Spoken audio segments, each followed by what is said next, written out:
it's fairly complicated building one of these things on a short deadline. So it takes some real, you have to be very focused.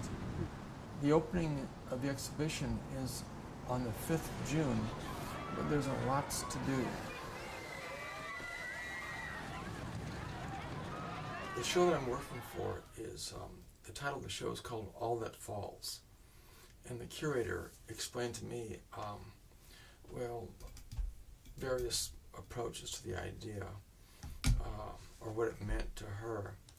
And in the end, it had to be what it meant to me, in the sense that I don't generally work towards themes of exhibitions, but it was obvious that the concept they were talking about definitely fell within the realm of what I do, which is dealing with the idea of change and entropy.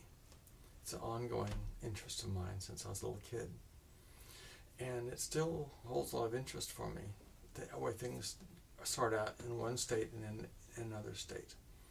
What interests me is that state in between the two points of beginning and end, which is kind of a metaphor for life.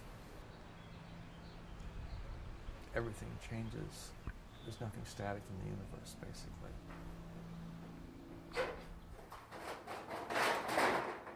The idea for this particular work, what I'm calling it is called the Entropic Taxi, Final Destination. And that title both refers to the thematic idea of the exhibition as well as the fact that I'm moving out of my studio that I've had since 1983. And so most of all of the materials I've collected over the years to use in my installations have been sent to the show in Paris. So this will be the last time I'll use these materials.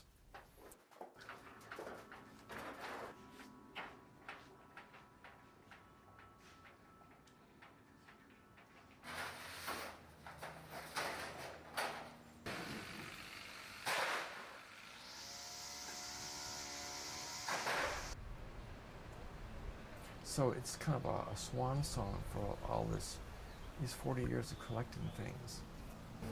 So how many pieces you got?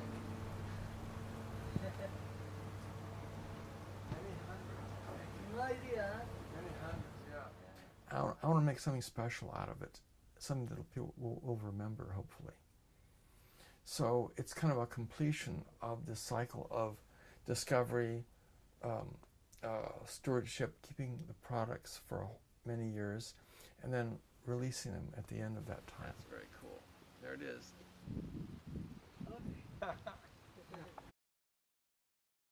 You have been in that house for a long time. Since probably 1948.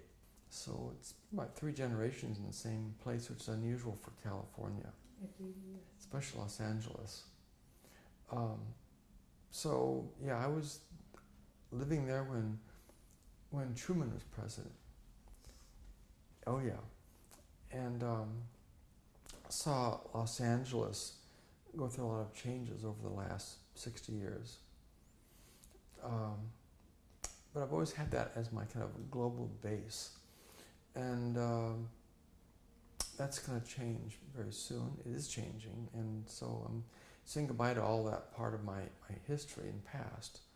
And part of the idea of that change was to send a lot of these materials that I've been accumulating for all these years that I use in my installation work to this last show at the Palais de Tokyo.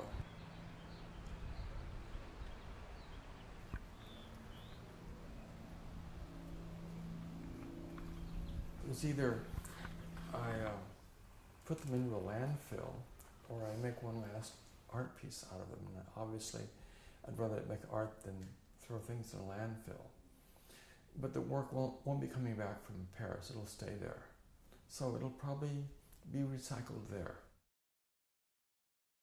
I have deliberately included a couple of my father's items to go over there. He always wanted to go to France and never did. And one of the things he built many years ago were a series of these beautiful little costume figurines. he and my mother had an interior design business back in the late 40s, and they would rent these little things out to jewelry shops to hold, necklaces and jewels, things like that. And I've got a couple of them still. And one of them was an amazing model he did of Marie Antoinette with the big hairdo and the giant skirt and everything. Only her neck is gone. You can see the wire that holds the head onto the torso, but it's a plaster figure. And but her neck is gone, kind of symbolic of what happened to the real Marie Antoinette. So I thought, well, why don't we just send this back to Paris? And I'll put her into the exhibition somehow. Maybe it should be one of the objects on the shelves that you discover walking through this strange labyrinth of things. So she is on the ship right now going back to Paris. One of the things I want to work into this installation in Paris is a little nod or a wink or a homage to the milieu and that early part of French filmmaking.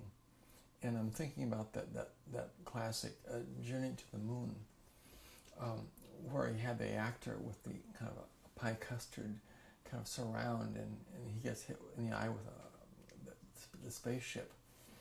So in my own version of that, it's not going to be something in their eye. It'll be basically a projection onto a spherical surface hanging in the gallery somewhere.